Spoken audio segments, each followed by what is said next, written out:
Hello, everybody, and welcome back to the LJL OU. We've taken over the desk, though. It is no longer Nymera and Initialized. It is now myself, Midnight, joined by Melvin Izzle. Melvin Izzle. It's always the I in there that catches All me right, by it's better surprise. than what Merlin that you're calling me before the cast. I'm okay Yeah. with it. I may have swapped an L with an R. Bit of an oopsies. Coming in, guys, we have game number 4 here over at the LJL, which will be a pretty exciting one.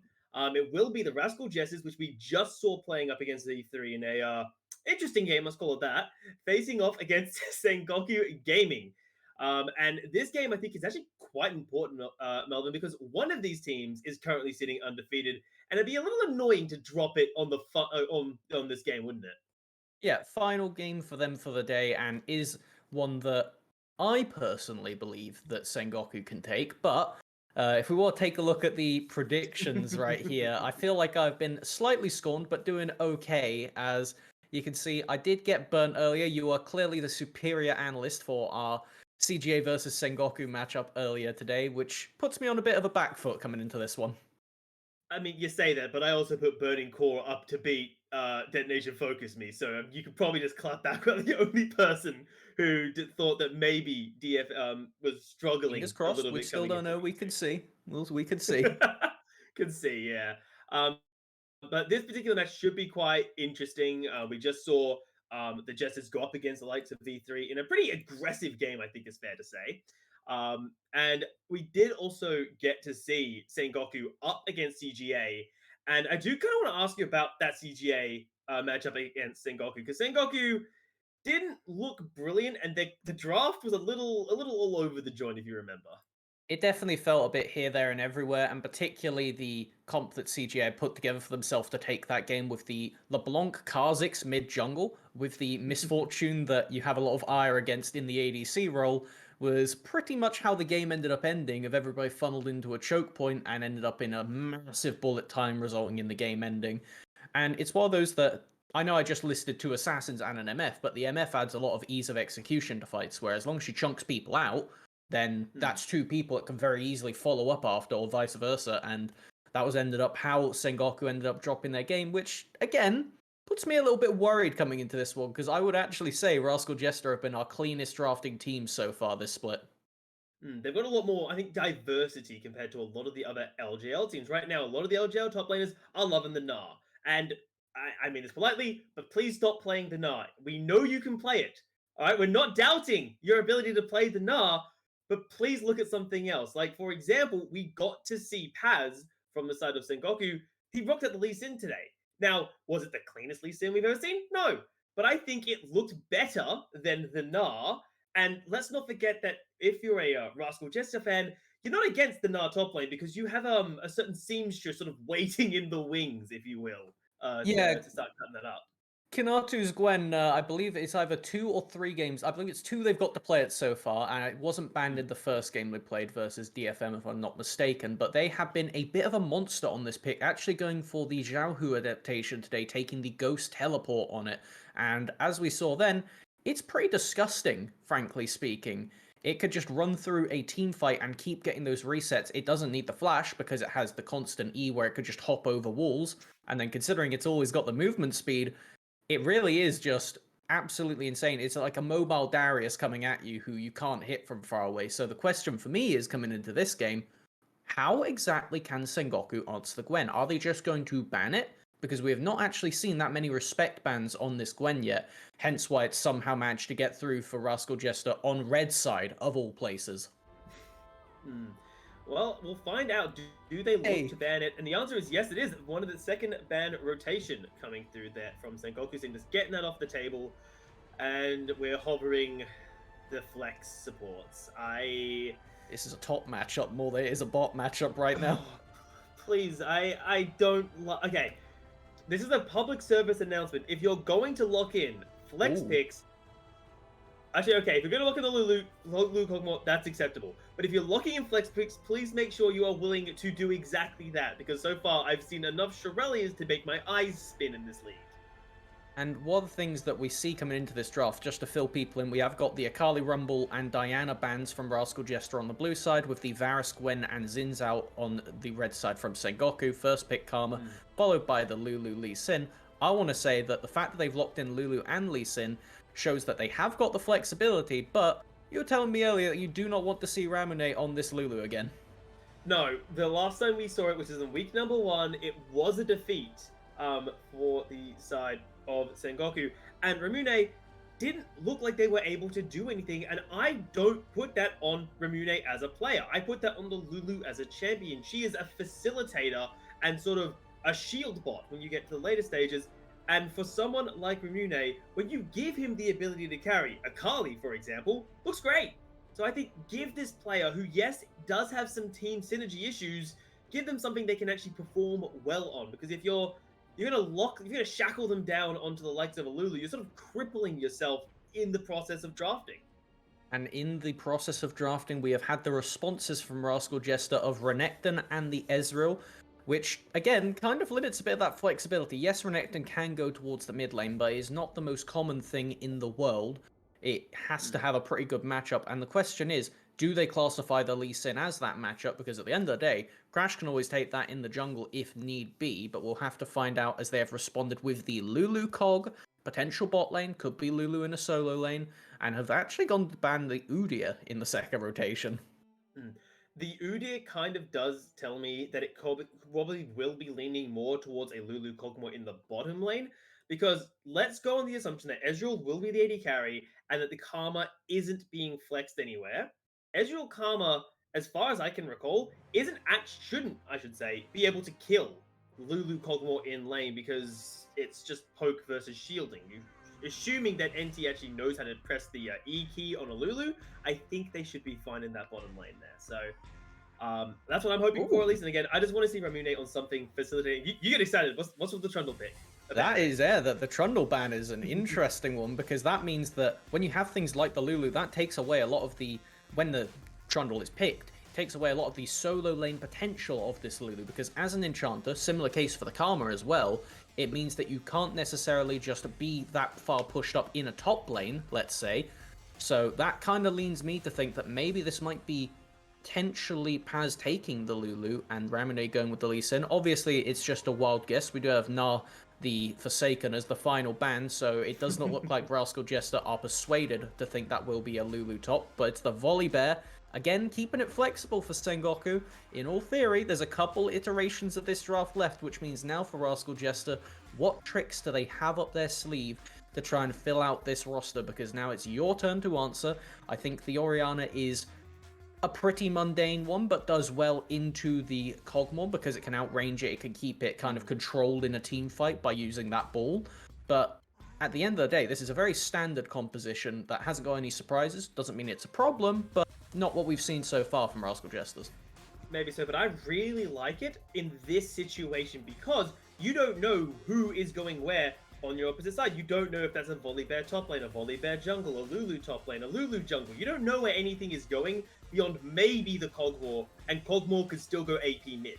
So I like that it is a quite standard comp. Yes, it's got nothing special, but it can team fight really well because it's got an Orianna. It can sort of handle the sideways, so I quite like the composition because it doesn't specialize, but you don't need to specialize because you're sort of just dealing with the fires as they come up. As I would love a Soraka here, but I would expect a Silas from Ramune again. Not a bad option. Does mean there will be that Cog Lulu in the bot lane, but it is the Nocturne final pickup right there as a potential flex, but is going to go into the jungle because you don't have anybody else you can send there. It's a bit late to pick up the champion and is mainly just there for the sake of, well, they have a Cog, they have a Lulu, and they have decent side laners in the Silas plus either Volibear or Lee Sin, so let's just do what we can to shut down any global map play and make sure that Gango is never allowed to be alone on this map. I do quite like it. As we see, it is going to be Paz with the Lee Sin in the top lane. We did see him play that champion earlier today, so it's not too surprising to see that swap come through at the last moment. But onto the point of the Nocturne, I feel like the disruption that the Nocturne is going to be able to provide should in itself just be enough, right? Because you, as with the Kog'Maw, your kind of entire job is to keep the Kog'Maw alive for as long as possible in the team fights. And if the Kog'Maw has to deal with the Nocturne diving on top of them, the fact that you can put the Orianna Ball on top of the Nocturne as they're diving on top of them, you sort of have to play a very defensive on top of the Conqueror defense style, which just kind of sucks for Gango because Gango can no longer prioritize on, oh, the Oriana's in range. I'm going to start hitting her. It's, oh crap, there's a Nocturne on top of me. Get this thing off me, please. I agree with that. It turns it into a almost not necessarily front to back, but a kite back comp with the Cog and the Lulu, where your Volibear will in effect either jump in to try and zone off the Ezreal and Oriana, ultimately dying in the process in most situations, but stopping the backline assisting with the dive, or just save that point and click Q to jump on the Nocturne if they do use Spell Shield on the dive in, because when you have a stun from Volley and the Polymorph from Lulu, you can only Spell Shield one, so that's what I want to be seeing when it comes to these kind of team fights, these skirmishes with this jungle and bot 2 champions that needs to happen. The Sylas adds a lot to this draft, considering they can now repay the favor with that Nocturne ultimate, but the thing is, they do not have the same kind of targets. It's only realistically the Oriana, as we are already into game. Yeah, wasting no time here, diving right into our game between Sengoku Gaming and, of course, Rascal Jester.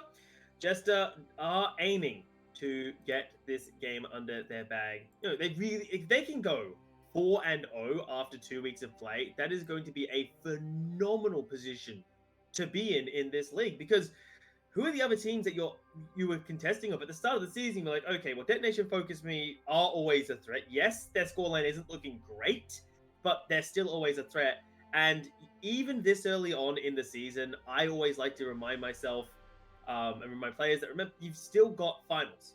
If you can kick off the season with a 4-0 undefeated streak, that makes when the crunch time for finals comes through, you've already built a hell of a safety net to make sure you don't make any silly mistakes. Or if you lose a couple games, it's not the end of the finals for you. So, well, we'll see how this goes for them. Being realistic, we saw that last split, it was 4 wins got people into playoffs. There was a contest with 2 teams at 4 wins. When you only have 8 teams in the league, each win matters proportionally more, as we do get some initial trading early on. Like you say, if Rascal Jesters can get this, they're only a couple wins realistically off of locking playoffs, presuming some teams end up slumping, but we have had quite the close league so far. Obviously, we've got 4 more games to follow up after this one today to see how the other half of the league is doing, as we've got a pretty hefty focus onto the trading patterns in this top side. Lee Sin is still nerfed on this patch, so they have a bit less of the E cooldown, but they have not had their damage shattered as is on the current patch.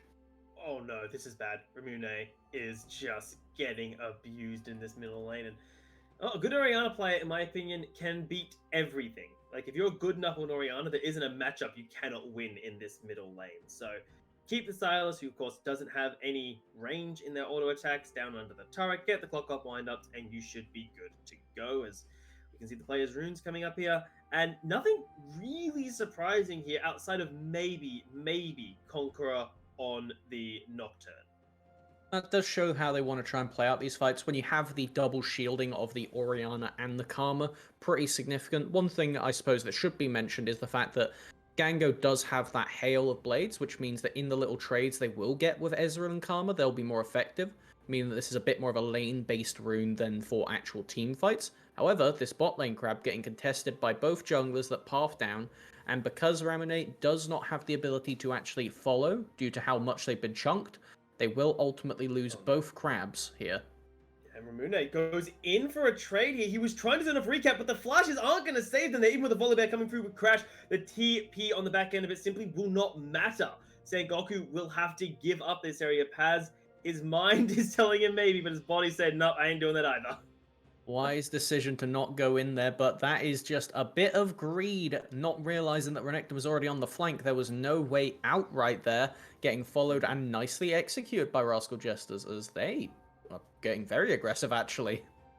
Yeah, I like the idea of it. You've just TP'd back in from Ramune. You've just died trying to posture up for a Scuttle Crab. I like the idea of it. If you could land the chains, maybe, but unfortunately did not connect the chains, and double Scuttle Crab is secured by the side. Oh my god, Gengo, no. Gengo, no, please. Please, someone body block that. Okay, NT just didn't feel like it by the looks of it, and this is actually coming off the fact that Sol has started lane with the longsword and potions, meaning that they can get these aggressive trades back in, like we see right there, as opposed to the Tear Star or the Doran's Blade. So I like this because it helps them build into their Manamune quicker, or Essence Reaver if they end up going for that first, or Divine Sunder if they want to just grab that straight away, as they typically will in this patch. And it doesn't actually hamper them in the lane phase compared to starting with the tier, which would put you in a much weaker spot for early trading. Yeah, well, I think Soul heard what you were saying and said, I want a little bit of everything. So he's grabbed the Sheen, he's grabbed the tier, so pretty much building That's towards everything. That's the God Recall from Ezreal. That is the best first back you can realistically get. As Ramini going for a hefty trade right now. Yeah, getting some nice damage on the recap, forcing them down to about half health, but recap able to get nice damage, trade that back. But you feel like Rumine is okay, relatively happy with that trade purely because you've got to remember when you're ever fighting a Silas, Kingslayer will take all of your health away and give it to Silas. Does So always have to be something to note with longer trades, but frankly, they're not getting to take longer trades right now. Secret is actually lurking because it's an Ezreal bot. Oh, okay. That's a flash from Secret and Ignite. Rumina's got no choice but to go back in, but you ain't getting out of there alive. Secret. That was dirty. I love it. Okay, so one thing that I was going to say from Enti's game earlier is they were actually very proactive with roaming, and Secret getting way ahead of them on the enchanters, showing that you don't need to be an Alistair to roam to mid-level 2, or in this case 4, because you can get a lot done right there, and blowing the, well, respawn timer, I guess you killed them. You do use both of your own summoners for Secret, but frankly in this lane, you weren't really needing them with how good the initial trading went. Exactly. You're in the position where you're playing aggressive with the Ezreal and the waves crashing in. You have your early boots. You might as well go for the roam, right? It gets that get a kill out of it. You put, I think it's more so putting Ramune behind. Look at the CS difference in this mid lane. Look at the kill gap between them as well. I would imagine that the gold differential between Ramune and Recap is probably a little bit more on the ridiculous side of things. So Silas is good, sure, but I feel like Silas is good when they've actually got, well, they're even in the game. So when they steal one of those ultimates, it's useful. And we aren't actually on the patch where the AP mythics are cheaper yet, I don't believe. So in reality, every bit that they are put behind and forced to build items that aren't towards that Everfrost, i.e. the boots, the Doran's Ring, means that it's even longer before Ramune can actually become a monster in these team fights and just get those multiple Kingslayers off, which does give Hachimecha and Recap a lot more of a window to try and bully Gango and Enti while they don't have to worry about Silas being a factor. Exactly, and I think with the blue buff handed over to Recap, I feel like it can start now. Herald spawning in 22 seconds. The Mountain Dragon is, of course, alive right now. I feel like with the advantage you've got in the bottom lane, because you got a massive wave to crash in there, the fact that your Recap has got so much power in this middle lane with the blue buff Oriana and the tier already stacking, you could just look to, I think you just force Dragon here, right? Like, surely that's something you can start looking towards.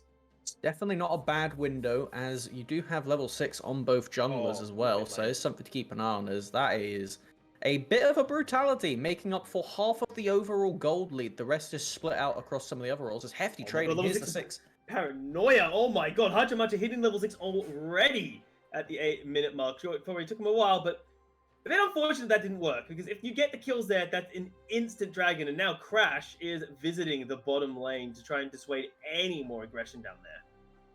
It is a significant thing to try and get everything off of this Cogmore. We'll have to see if we have Gango opting for the tank build or not. As we take a look at this XP right now, Gango, only person not to be level 6.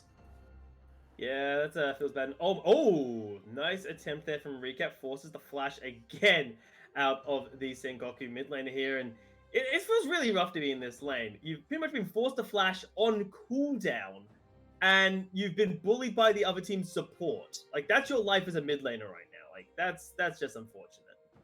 It's what you need to do, though, because the inevitable scaling of a Silas in the late game and a Cogmore Lulu just becomes so hard to kill. Not to mention the fact that they have got a Volibear and a Lee Sin who are no slouches in the sustain war, as actually... Oh, no. Well...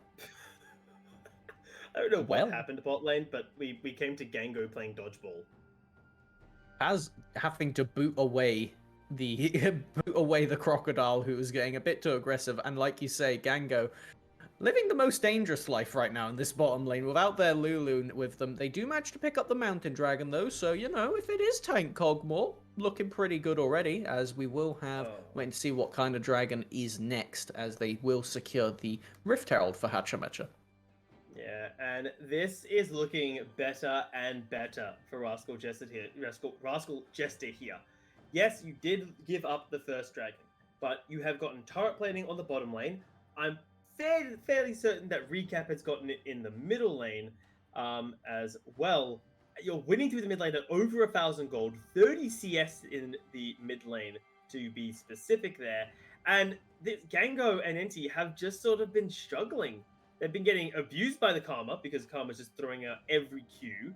And the Cogmore can't fight back yet. They're just not in the position where Cogmore's really able to do much to fend off that aggression. And side note, I do hope it's not that tank build. Oh, I it don't is. wanna That see it. is the half-bound axe. That's Wit's End first item right there. And I don't to wanna be see fair, that. regardless of how much you dislike it, it makes a lot of sense when you're against triple magic damage on the enemy team, and the extra movement speed it offers just gives you that extra safety, so you can attempt to kite away from the enemy team when the Nocturne point and clicks you later on.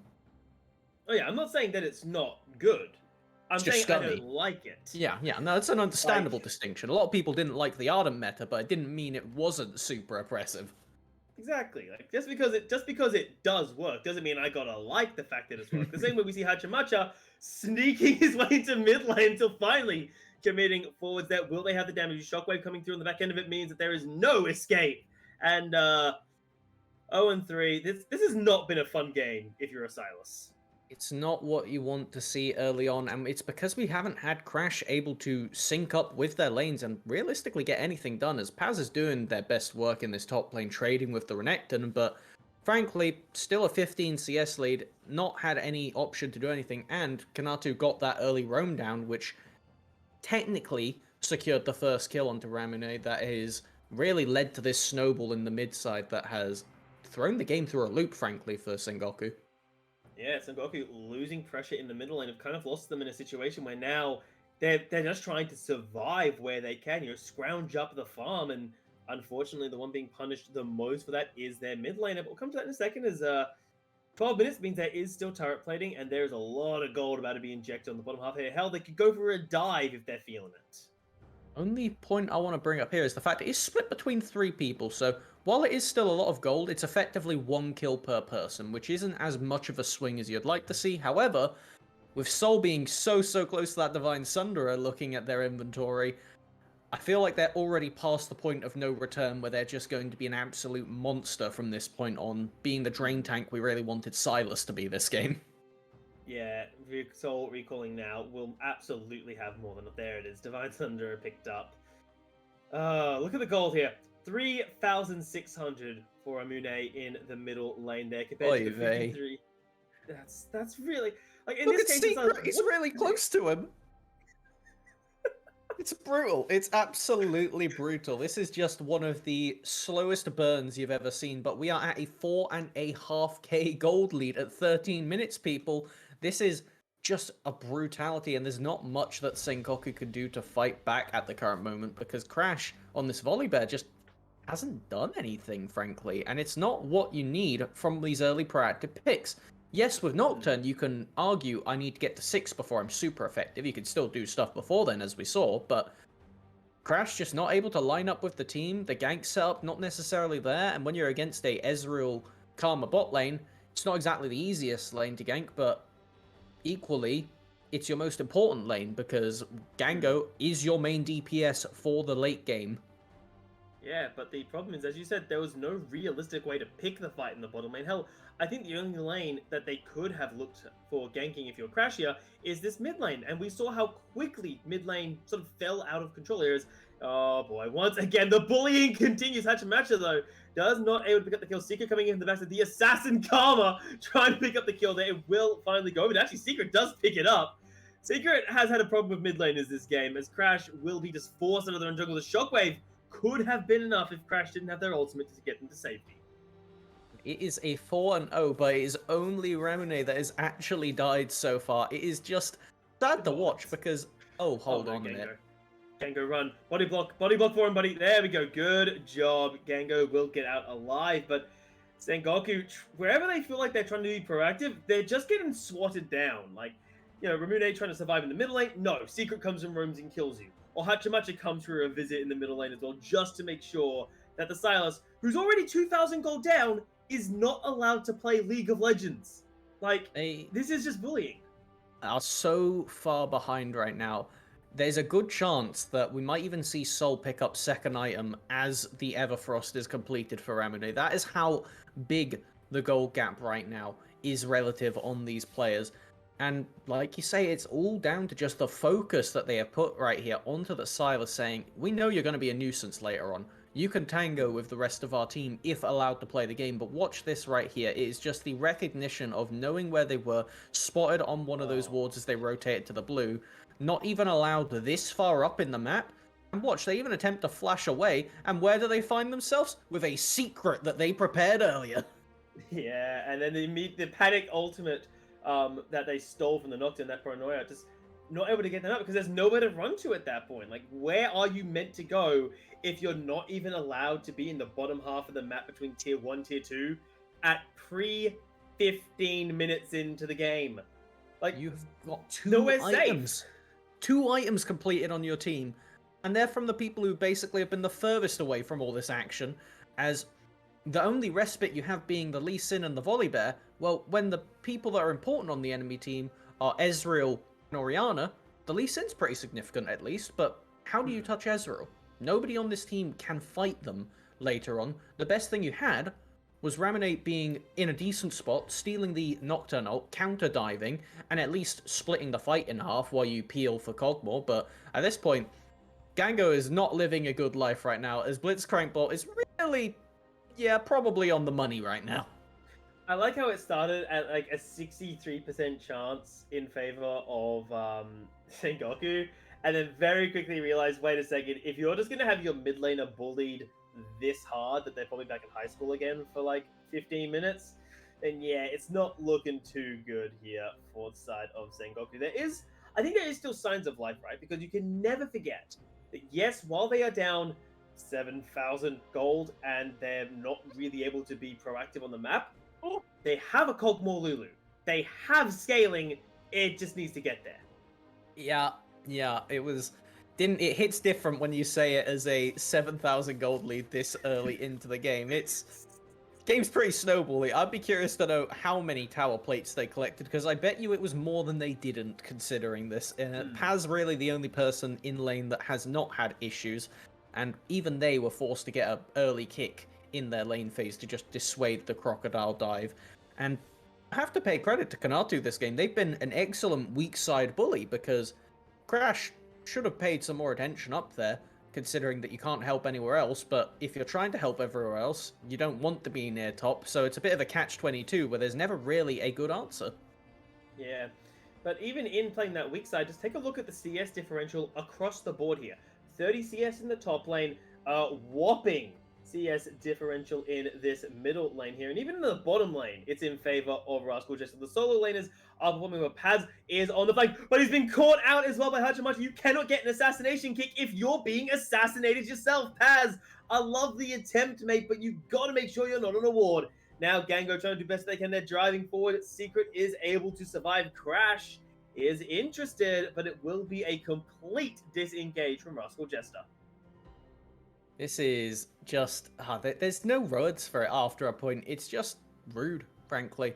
As we take a look through it, there's honestly not much you can do. As we actually have 5 red trinkets purchased for the Rascal Jester squad. So there is 0 chance for a flank TP, 0 chance for them getting those miracle plays you were just describing for Paz in that team fight. And that's part of the reason why you don't necessarily need to have the wards behind you. As long as you know the enemy can't have wards behind you, you have Karma with completed Shirelias. You can always run in one direction, and you know what? That's what makes Rascal Jester beautiful. Yeah. Oh, look at... Right side note, look at the itemization. Ramune has finally completed the Everfrost at 20 minutes in the goal. Oh god, that graph is one of the most disgusting things I think I've ever seen here. As we're seeing Sengoku posturing to try and contest the Infernal Dragon, as it is of course an Infernal Soul. And even if you give up this objective, you're gonna have to fight the next one. So I appreciate the fact that they are not willing to bend the knee just yet. I will say that Gango can still get some pretty good trades in. They do a decent amount of damage. The only issue is Soul can heal it very quickly, so you need to be doing it to either recap or secret realistically, because they are the two that will actually get chunked out because they don't have any effective way of healing themselves. Again, the problem is there's a Nocturne, so if you ever overextend as the Cogmore using W, then you get chased by the Nocturne, and we haven't really seen Kanatu or Paz in this game, but frankly we haven't had to, because they don't really get to play the game. This is like the most, hey, we're top laners, by the way, you've ever seen of, they have had no impact in the game, winning or losing one way or the other, with the exception of one roam Kanatu had that helped, and one roam from Paz that got snuffed before they got to do anything. That's a lot of damage. That is the most disrespectful Ezreal ultimate I think I've seen in a while, because that you were never going to kill anything. You were doing that just to disrupt the recall. Like, Soul knows that they are so far ahead. Soul has obviously got the two fully completed items of the Mirror Mana, as well, of course, that Divine Sundra that they picked up a while ago. And as you said before, no one's going to be able to deal with Soul. Because, well, Kog'Maw's not going to be able to get to them, because Kog'Maw's going to have its own battle of surviving the backline dive. And Ramune is the only other member I'd say who could have a pretty good shot of getting to Soul, but they're 0-4. Like, that's not the position that says, yes, I can successfully dive the backline and not die. One thing I will comment on for that disrespectful Ezreal ult that you're saying is the softest excuse to try and put some macro in here is by stopping anti-basing right there. They were not able to come back on the map and get some preliminary vision before this Baron is attempted, because it looked like Rascal Jesters were just running towards it, but right now they're saying, hey, we could siege mid, we don't need to risk flipping it at a Baron, which, again, they would probably win the fight even at a flip, but they're going now. Oh my god. Yeah, diving in hard for the backline there. Hachimato not able to get the priority, but honestly, I think that was just for the turret. Like, look at the way they immediately backed up from the side of Rascal Jester. Not interested in the fight, interested in simply taking the turrets. This is a macro game, baby. Good restraint. I mean, look at the jungle right now. The fact that all of Sengoku's is gone would imagine to be good, because you think, wow, they're collecting some money. But no, Rascal Jesters have taken every single camp, give or take, and now they can come back on the map, collect their own ones on the way. You could see there were some pings onto them right there. So they are just building up as much of a gold lead as possible before they walk to this Baron and say, right, now you're allowed to come kill yourselves. Yeah. Crash is probably the saddest jungler in existence right now. Like, have you ever had that experience of walking into your own jungle and realizing, yep, no, that's gone. My wolves, nope, wolves are gone as well. What did they at least leave my chickens? Nope, they've stolen my chickens as well. You can't have anything on Summoner's Rift here. Like, he's only now getting the chickens. And we were seeing Rascal Chester poking around, actually tempted to push him off that. It's actually the Weight Watchers jungle style right here. You go on a massive diet. But the hilarious part is, none of the gold is actually going to Hachimetra from these camps. They are just keeping relatively even from Crash farming as whatever they could get in minion waves. But realistically, they're just putting as many resources on the solo laners, because all Nocturne needs to do is stand in front of Gango and say, you can't hit anybody else, you can't hit anybody else in a fight. And spoiler, if they don't hit anybody else, the fight will never go in Sengoku's favor. Yeah, and that's kind of why the diving from the side of Rascal Jester is working out really, really nicely, because Gango, look at their itemization. They're putting together their second item, which is fantastic. You know, you need that Rage Blade if you're going to commit to that tankier build, but you've actually got to get there as... Wait, Soul might be caught out. Nope, never mind. Run, Marina. You don't want this fight. And the TP comes through in the back as well. Man, he was just trying to flex. Just sieging. This is how you siege when you don't want to flip for a Baron. They're getting every tower down possible, so when they do take Baron, they can, you know, continue to stack dragons in the process, but when they do eventually, hopefully, look at the Baron, they could just end the game off for one push. As it's a very safe way to win a game, and I think when you're going for that 4-0 record, it's fine. You're playing very respectfully. You definitely could play more aggressive, but what's the rush? It's the Cogmore. That's the only thing you're scared of right now.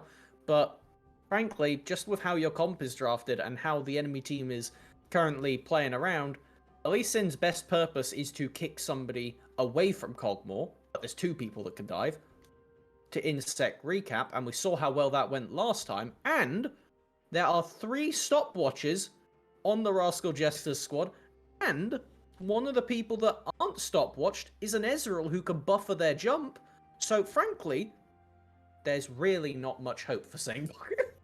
Yeah, we've reached the mark, Melvin. If we look at the gold value between the 2 teams, we have reached over 10,000 gold at 24 minutes. Now, I think it's quite commonly accepted that in League of Legends, when you reach 10,000 gold, it is nearly insurmountable of a lead to climb up. I can only think of one game off the top of my head where it was otherwise, and that was where SKT was.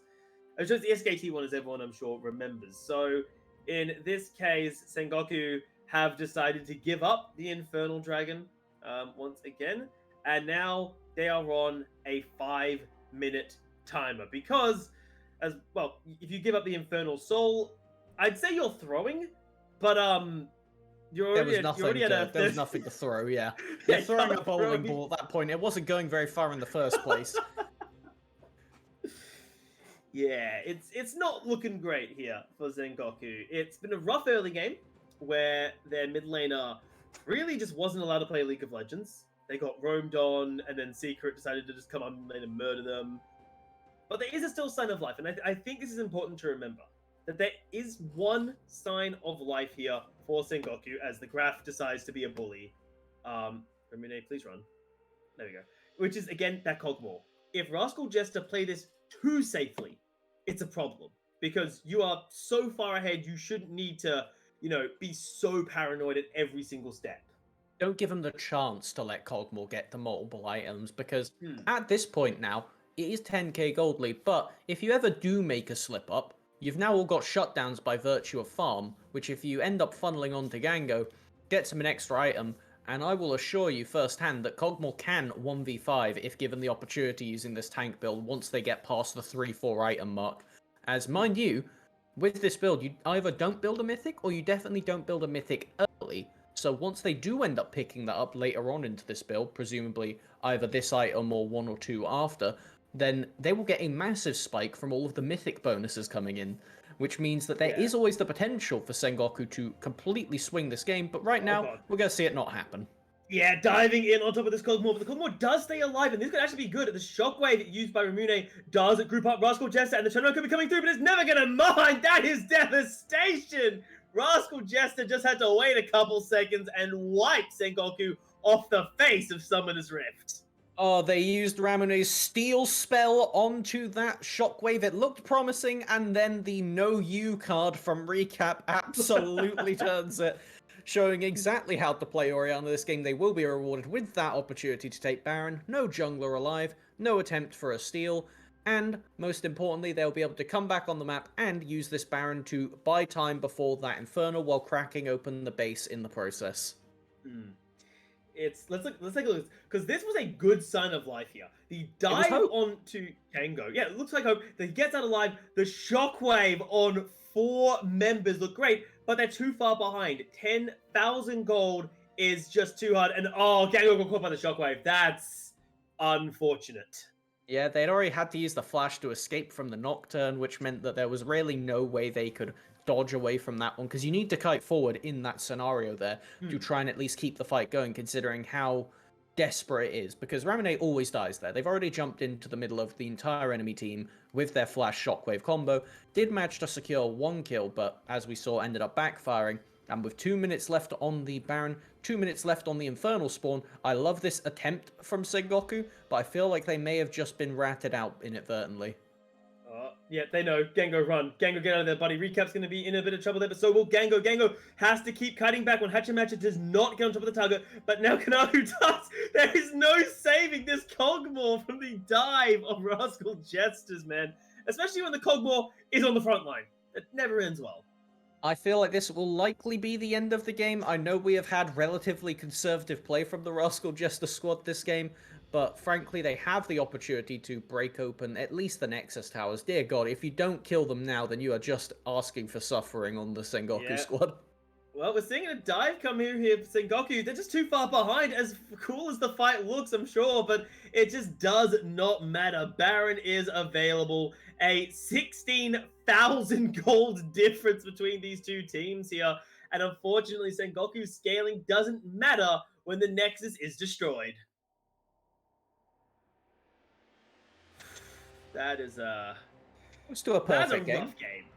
Very close to a perfect game, as there's not too much you can really say for analysis right there. They don't even seem particularly happy with themselves, and frankly, it's that I mean, you wouldn't feel good after doing that to a team. Look, it's just one of the things that I was thinking coming into the day was maybe the issue with Sengoku is they weren't putting Gango on enough 1v9 picks. Maybe their Draven wasn't exactly able to win it despite having two supports in their game last week because it's not exactly that kind of 1v9 champion. Today, they adapt and put them on a 1v9 champion, but they never even get the chance to see if the theory works because there was always a little bit of a mid gap, a little bit of a mid gap happening right there, and it was by factor of Rascal Jester identifying who's the weakest lane early, who's the least safe lane.